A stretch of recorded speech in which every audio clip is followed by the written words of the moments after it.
At the time, I think I was practically on the street or something. I think the painter Rauschenberg had loaned me some money to get a place.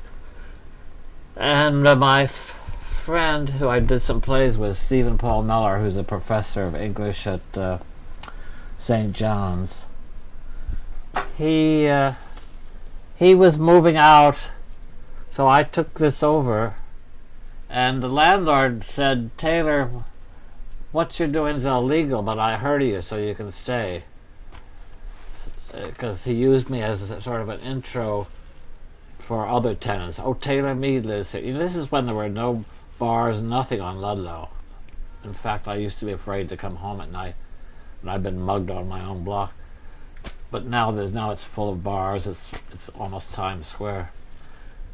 But anyway, he used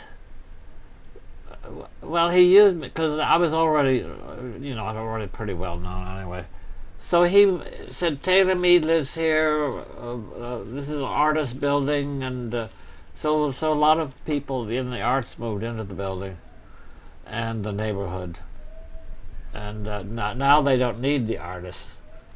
They don't need us. They don't need any celebrities. So they want me out, And they keep sending me phony bills and refusing to fix my broken down ceiling, which has been leaking for 20 years. And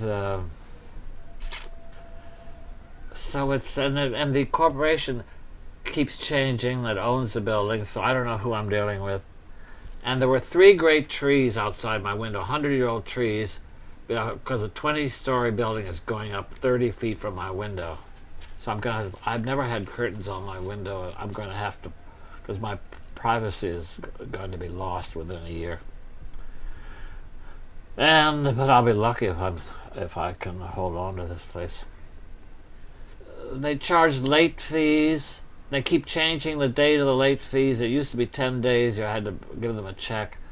Then it was 7, and then without warning, they changed it to the first of the month, and without warning. So I can handle it, but the late fees, and then pretending that the rent is double what it should be. But I'm not part of senior citizen rent increase exemption. So that's why I pay $265 a month. Although now I'm going just to keep them quiet, I'm letting them charge me $320 something. And but it's supposed to be two anyway. It's an endless New York story, real estate, and the thing is, these 3 buildings here are one corporation. And the 20-story building going up across the street, another 20-story building on the corner. So I'm surrounded by these skyscrapers, which are going to cut off all my light for my painting and everything. And it's Allen Ginsberg wrote this great poem, Moloch, or Mulloch or something, Moloch, which is like, for me, is the name of all the real estate people. That's why I didn't vote. I didn't vote for Spitzer for governor, because he's great on going after some of the Wall Street guys, but his family are one of the biggest real estate people in New York. So what do you think he's going to do about controlling rents? It's evil. It's obscene, absolutely obscene.